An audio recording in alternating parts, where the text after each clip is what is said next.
kami semua warga Depok ini sepertinya membutuhkan kehadiran orang yang DNA-nya sama dengan Pak Jokowi. Mas, emang benar kalau tukang-tukang di negeri Konoha bisa jadi pejabat, tukang kayu jadi presiden, tukang martabak jadi wali kota Solo, tukang pisang jadi apa dong, Mas? Wali kota Depok. Walaupun di Depok banyak orang Jawa. Orang Jawa di Depok sudah berinteraksi dengan tadi masyarakat urban. Lu kan dulu kagak milih saya, ngapain minta-minta? Pembangunan masjid di lokasi SDN Pondok Cina 1 untuk sementara ditunda sampai dengan seluruh siswa SDN Pondok Cina 1 dapat. Saya, Kaisang Pangarep, selamat menyaksikan PDP season kedua Pot Kaisang Depok. Depok 1. Depok 1. Mantap. DPD PKS Kota Depok mengeluarkan 3 nama ya untuk maju melawan Kaisang Pangarep di Pilkada Kota Depok 2024 mendatang. Hanya di Pot Kaisang Depok pertama. Kota Depok itu sangat membutuhkan Kaisang untuk menjadi wali kota Depok. Tugasnya orang tua itu merestui dan mendoakan. Pot Kaisang Depok pertama. Kita nggak perlu backing sampai 2024 karena saya bikin backingan saya sendiri. Jadi kalau Mas Kaisang memang berani ke Depok, ya silakan saja. Insya Allah, dengan ini saya siap untuk hadir menjadi Depok pertama. Mohon dukungannya. Merdeka! Beda orang Betawi sini dengan orang Jawa tuh beda. Saya melakukan sesuatu all out.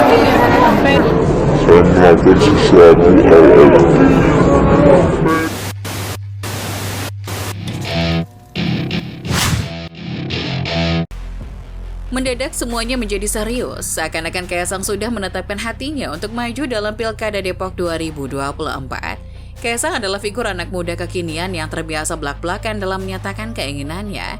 Ekspresi-ekspresi dirinya yang bisa dilihat dari akun media sosialnya kerap memunculkan kekonyolan receh, tapi dinikmati oleh banyak orang. Tak ada yang serius dari tampilan-tampilannya di media, hingga sah untuk meragukan keinginannya terjun ke politik dan menjadi Depok 1. Pak Wakil juga saya tanya, siap lah kalau anak presiden lawan anak supir, katanya begitu. Pilihan Mas Kaisang menjadi wali kota kan pilihannya. Saya, Kaisang Pangarep, saya sudah mendapatkan izin dan restu dari keluarga saya. Merubah nasib masyarakat yang dipimpin agar lebih baik. Tanpa terdepan. Yes! Pan, Kaisang di depan. Pan. Apa kabar kalian semua relawan hebat? Relawan hebat. Ke Pak Jokowi. Enggak, saya konsultasi ke istri aja. Intinya sebenarnya gini loh, orang pada ribet politik padahal saya nyantai. Ini sebenarnya saya nggak nyantai. Emang ini saya membuat pesona di mana saya nyantai, padahal sebenarnya saya serius untuk pencalonan. Maafkan aku PKS, bukan maksudku mengkhianatimu, tak mendukungmu. Kamu ngeremen saya? Jadi kalau Mas Kaisang memang berani ke Depok, ya silakan saja. Beberapa presiden akan turun di Depok, ya. Jadi kader PKS kota Depok harus siap-siap, ya. Bisa jadi koalisi, ya. Nggak mungkin, nggak bisa. Paham. Tentu saat ini Kaisang tidak memiliki pengetahuan yang cukup mengenai Kota Depok. Kota Depok tidak sama dengan Kampung Depok di Kelurahan Manahan yang dikenal sebagai pasar burung di Kota Solo. Kota Depok sudah hampir 2 dekade berada dalam kekuasaan Partai Keadilan Sejahtera. Rentang waktu kekuasaan yang panjang membuat kota ini diidentikan sebagai kota basis utamanya PKS. Sejak pemilihan wali kota langsung di Depok, PKS menghadapinya dengan percaya diri yang tinggi. Pilkada 2005 di Depok, PKS telah memiliki 12 kursi di parlemen dan dapat mencalonkan pasangan kandidat kepala daerahnya sendiri tanpa harus berkoalisi. Insya Allah, dengan ini saya siap untuk hadir menjadi Depok pertama. Mohon dukungannya. Merdeka! Jangan coba-coba jadi calon wali kota di Kota Depok kalau belum memahami tentang karakter Depok.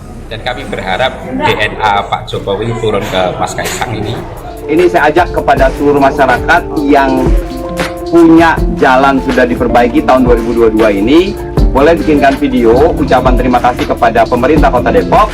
Selama kalian nungguin lampu merah di Depok, kalian bakal mendengarkan alunan lagu yang didendangkan langsung oleh sang wali kota.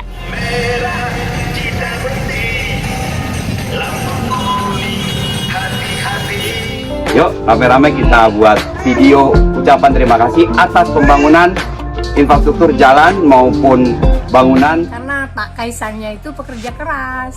Unggul, nyaman, religius adalah visi Kota Depok yang diusung Wali Kota Muhammad Idris. Saya Kaisang Pangarep. Saya sudah mendapatkan izin dan restu dari keluarga saya. Memenuhi itu siapa Kaisang maupun siapapun begitu. Ketika pemerintah melaksanakan kata religius ini apa, ada ukurannya seperti itu. Ya, pokoknya Depok ini adalah pertama warganya cerdas-cerdas, warganya kritis-kritis, ya kan? Saat itu yang terpilih adalah Nur Mahmudi Ismail yang sudah dikenal sebagai tokoh nasional. Dia pernah menjadi presiden PKS, jabatan eksekutif tertinggi di partai itu, dan mantan Menteri Kehutanan dan Perkebunan pada masa pemerintahan Presiden Abdurrahman Wahid. Banyak pihak yang terkejut seorang mantan ketua partai dan menteri mau mencalonkan diri sebagai wali kota. Keterkejutan itu barangkali memiliki derajat yang hampir sama dengan pernyataan Kaisang yang berkeinginan untuk menjadi Depok 1. Meski dengan latar belakang yang berbeda dan sulit untuk dibandingkan, realitasnya mereka berdua adalah tokoh nasional yang populer. Pak Wakil juga saya tanya, siap lah kalau anak presiden lawan anak supir, katanya begitu. Soal jawabin pertanyaan. Kalau betul Kaisang itu serius maju ingin di Depok misalnya sebagai calon wali kota, saya kira PKS ini harus layak was-was. Siapa yang menentukan? Kan Mas Kaisang dan rakyat. Ya, betul. Di mana KKN itu apa gitu? Partai Keadilan Sejahtera atau PKS nampaknya sedang galau. Mereka khawatir karena Kaisang Pangarep, putra bungsu Presiden Jokowi, dicalonkan jadi wali kota Depok.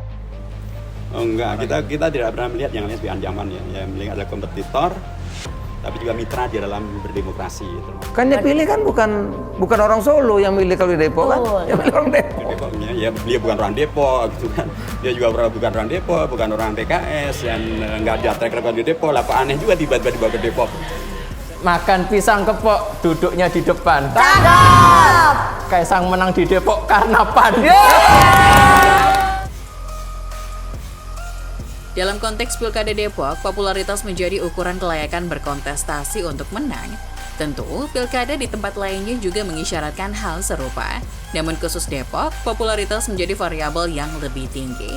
Sebagai contoh, pada saat Pilkada 2005, PKS harus menerjunkan langsung mantan ketua umumnya sebagai calon yang berhadapan dengan petahana dari partai yang berbeda. PKS melihat arti pentingnya memenangkan pilkada di kota yang berjarak selemparan batu dengan ibu kota negara, hingga mengharuskan tokoh politik nasional turun ke politik lokal. Pola tersebut diulang kembali oleh PKS saat Pilkada 2020. Muhammad Idris yang merupakan wali kota petahana awalnya tidak terpilih dalam mekanisme internal PKS sebagai kandidat bakal calon wali kota. Namun keputusan akhirnya tetap mencalonkan Idris sebagai calon wali kota. Keputusan tersebut bertentangan dengan aturan main yang selama ini dijalan dengan disiplin oleh partai ideologis itu. Untuk menentukan kandidat calon kepala daerah yang berasal dari partainya, partai ini menerapkan model demokrasi deliberatif dari tingkat akar rumput. Prosesnya dibuat terbuka di struktur internal PKS dengan berbagai kriteria yang telah ditetapkan.